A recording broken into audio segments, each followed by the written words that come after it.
On the edge of a forgotten forest, where sunlight rarely kissed the earth, stood a village haunted by whispers of an ancient terror. A monstrous giant, towering over the tallest trees, prowled the nearby woods. Its eyes glowed with malevolent hunger, and its steps echoed like thunder. It feasted on those who dared stray too far from the safety of their homes. The villagers lived in fear, offering sacrifices of livestock and grain in hopes of appeasing the beast.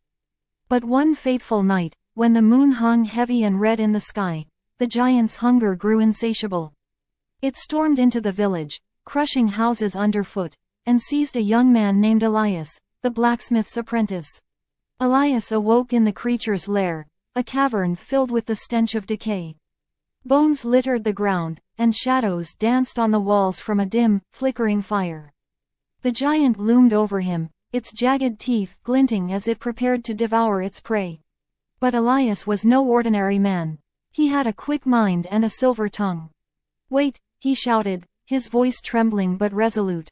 "You could kill me, but what then? What will you do when there are no more villagers to feed on?" The giant paused, its massive hand hovering mid-air. "Speak," it growled, its voice deep and guttural.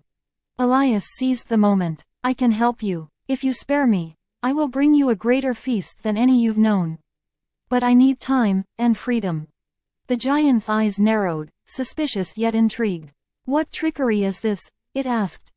"No trick," Elias said. "I can hunt and lure beasts from beyond the forest. Creatures even larger and tastier than humans. All I ask is my life and a chance to prove myself." The giant considered his words, then let out a booming laugh. "Very well, human, but if you fail, your bones will join the others here." For weeks, Elias ventured into the forest, gathering rare herbs and setting intricate traps. He fashioned weapons from the bones and claws of smaller predators, all while studying the giant from afar.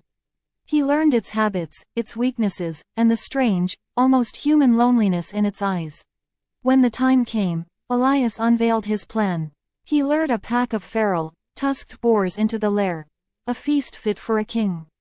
The giant devoured them, its monstrous hunger sated for the first time in years. Impressed by Elias's cunning, the giant struck a pact with him. In return for sparing the village, Elias would continue to bring it food and companionship.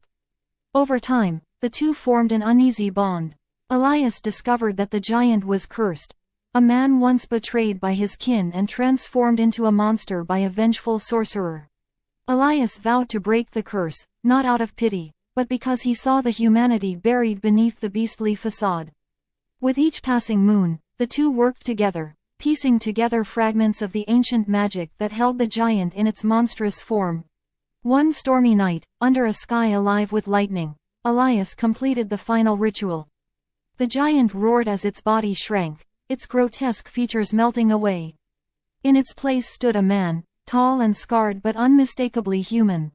The villagers, initially terrified, came to accept the man who had once been their tormentor. Elias and the former giant worked side by side to rebuild the village, forging a new chapter in its history. Though the forest still whispered of shadows and danger, the bond between man and beast proved that even the darkest curses could be broken, and the hungriest monsters could find redemption.